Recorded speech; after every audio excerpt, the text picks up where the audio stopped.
Donc on revient sur l'image du bateau pour voir le filtre gradué. Donc c'est juste à gauche du masque de luminosité. Le filtre gradué, en fait, c'est très simple. Il va permettre d'appliquer, vous le voyez, un réglage d'un point A à un point B, donc pratique pour les trucs qui sont droits, par exemple des retouches sur l'horizon.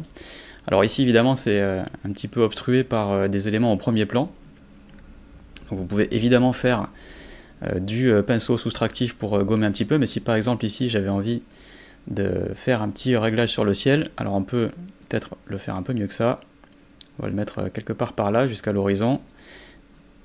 On dit qu'on peut faire un petit peu de soustractif, donc avec le masque moins ici, si je veux enlever vraiment le plus gros avec du contour progressif accessoirement, voilà, sur le sujet. Peut-être aussi zoomer pour... Alors vous remarquez que quand on zoome, la brosse reste à sa taille fixe, ce qui nous permet en fait de zoomer et de venir faire de la soustraction sans trop avoir à changer de réglage sur la brosse. C'est quand même assez pratique d'éviter d'aller faire des va-et-vient. Et vous voyez que c'est assez simple. Hop, on zoome encore un peu et on va pouvoir corriger notre masque. Hop, à peu près comme ça. Puis ensuite, ici, sur le bateau, dézoomer un peu. Et je vais avoir, voilà.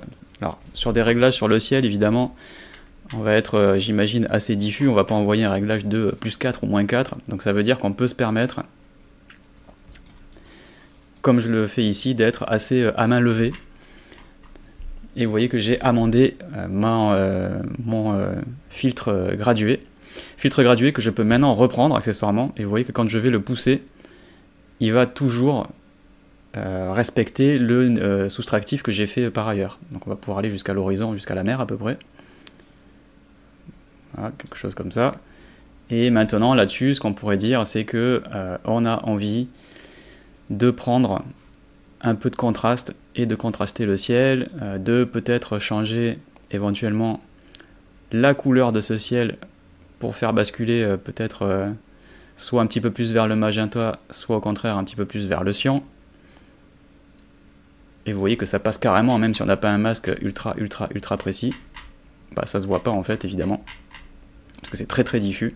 Mais on a quand même pu changer le ciel facilement, enfin en tout cas faire un réglage sur le ciel assez facilement. Donc tous les trucs qui ont un horizon et qui s'appliquent d'un point A à un point B, ça va marcher. On va faire un petit clic droit ici et renommer, on va appeler ça ciel. Mais on peut aussi le faire, par exemple, on va faire un nouveau masque sur le premier plan, c'est-à-dire que filtre gradué, on peut dire, là ici sur cette zone avec les rochers, hop, voilà, vite fait, à main levée, comme ça, on va envoyer peut-être là aussi un peu de contraste sur cette zone, histoire de sculpter un petit peu notre image, et vous voyez qu'on l'a fait très facilement avec juste un filtre gradué, quoi. Donc en gros, dès qu'on a un réglage à faire qui va d'un point A à un point B, sur une droite, on va pouvoir utiliser le filtre gradué.